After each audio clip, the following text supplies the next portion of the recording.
Okay, guys, so this is your Monday lesson for reading. So since this is a Monday lesson, this might be the first lesson that a lot of you guys are watching. So on Monday, Wednesday, Friday, there will be recorded lessons for math, reading, and language arts, and then social studies and science is a little bit different. On Tuesdays and Thursdays, you guys are just going to be doing independent activities that go along with the lesson. So, for example, today I'm going to go over this fables with you, and we're going to find the lesson or moral in a story. And then you're going to do the activity by yourself. And then on Tuesday, you'll do a different activity in Inventum completely independently over finding lessons. And remember the theme, we're actually looking for the theme. That is the lesson, what the story is trying to teach us. So we kind of decided the difference between theme and main idea. So in a fable, the theme is what the lesson is trying to teach us, okay, or the moral of the story. All right. So let's go ahead and start here, and I'll be watching this along with you guys and pausing it to speak a little bit too. Would you like me to read you this fable, The Tortoise and the Hare? It is a very old story that my mother told me, and my grandmother told her. That would be great, Granny. But what is a fable? A fable is a short story that teaches us a moral. A moral is a lesson that is about right and wrong. The events told in a fable did not actually happen. They are fictional. The characters are often animals that talk and behave like humans. The storyteller teaches us the moral or lesson through the characters. So remember, again, we talk about this as a theme, okay? So theme and moral would be synonyms. What are you learning from the story? Sounds exciting. I wonder what the moral of the story will be. As you read, pay attention to the key details in the story. These details are usually what the characters say and do, and the decisions they make. Think of the consequences for their actions and what the moral might be. The key details are pieces of information that tell the most important messages in the story. Remember, the moral is the lesson the story teaches. The Tortoise and the Hare. A long, long time ago, there was once a speedy hare who bragged about how fast he could run. Tired of hearing him boast, the slow and steady tortoise challenged him to a race. The animals of the forest gathered to watch, and the pair set off. The hare quickly sped away, leaving the tortoise plodding slowly and surely behind. Halfway through the race, the hare was so sure he would win, he decided to rest and lie down by a tree for a little nap.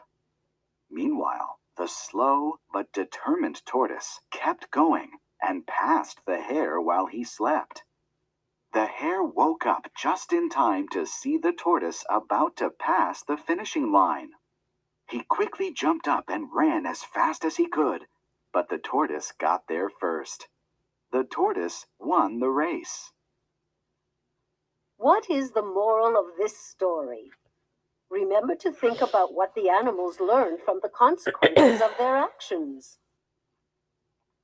The hare was very confident he was going to win. The tortoise knew he wasn't as fast as the hare, but he knew that with perseverance, he could still win the race. So, what did the hare learn? I think he learned being overconfident and not trying your best can lead to failure.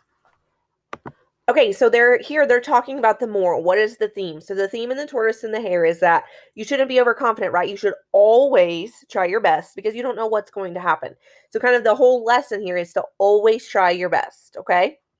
Which words in this passage shows that the hare is overconfident?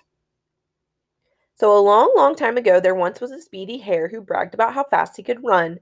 Tired of hearing him boast, the slow and steady tortoise challenged him to a race. The animals of the forest gathered to watch, and the pair set off.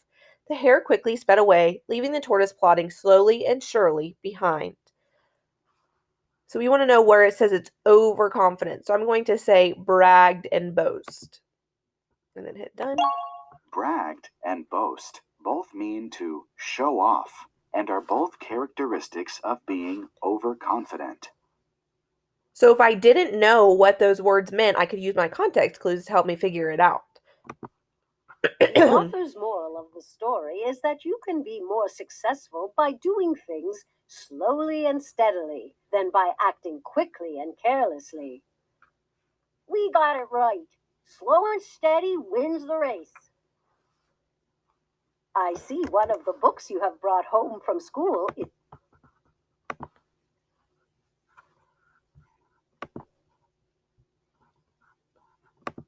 Sorry about that, guys. I had to pause for just a second. Let me get this back. Here we go. Myths are like fables. They also have lessons for their readers. They were created by early communities to help people lead better lives. Myths often explain things about our world in a fictional way. Like fables, myths are passed on through storytelling. Over hundreds of years, the stories have changed, so there are many different versions of the same story.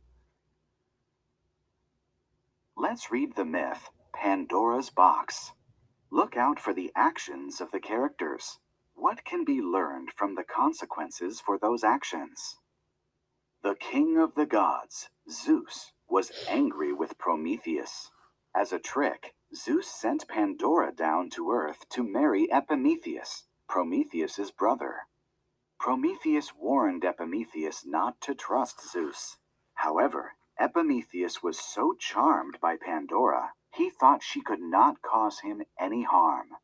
Zeus was pleased that his plan worked, and as a wedding gift, he gave Pandora a beautiful box. He claimed the box held special gifts, but she was never allowed to open the box. Pandora was very happy, and the world was a wonderful place to live. But Pandora thought a lot about the locked box and often wondered what was inside. Eventually, one day when everyone was out, she could stand it no longer. She crept up to the box, used the key, and slowly lifted the lid to peep inside. Suddenly, the room was filled with terrible things: sadness, hatred, war, and greed. Quickly, she slammed down the lid, but heard something else in the box. Once more, she opened the box, and something fluttered out. It was hope. From that day on, the world was never the same again. People suffered all sorts of terrible things, but there was always hope.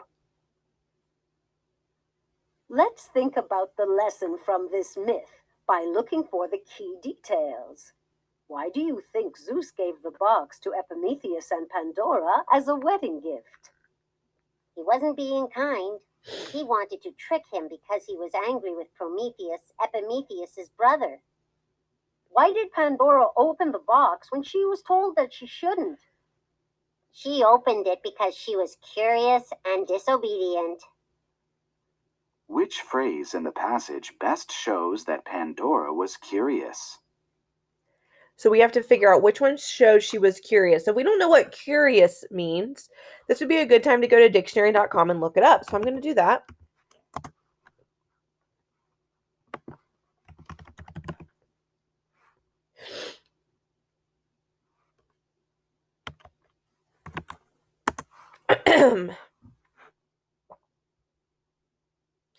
And it shows me here, eager to learn or know, inquisitive. So if you've heard like curious cat, they want to know about things. They want to know what's going on. They're very curious. So let's look here.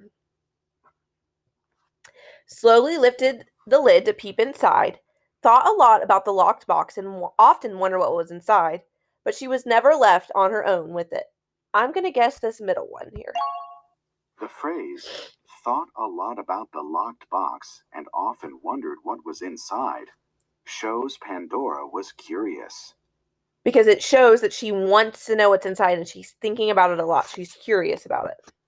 Why do you think hope makes a difference to the world? I think that hope helps people when terrible things happen, such as the things that came out of the box. So is the lesson of Pandora's box that uncontrolled curiosity and not obeying the rules can be dangerous, but hope remains? That's it exactly, Meg. We find the moral or lesson from fables and myths based on the choices the characters make and how they react to situations. Thanks for reading with us, Granny. You're welcome, Chip. I love to read fables and myths. They are fantastic stories to read. Okay. So we are going to exit. And so now you guys will do, I'm going to actually assign that to my class, and then I'll have the other two teachers assign it to their class as well. So for today, you're going to do the practice and quiz by yourself, so you can skip through that lesson. And then you'll do good meal deals for the Tuesday lesson on your own, okay? So that is all I have for you guys today. Thank you so much. And I will check back in with you, and you'll hear from me again on Wednesday. Bye.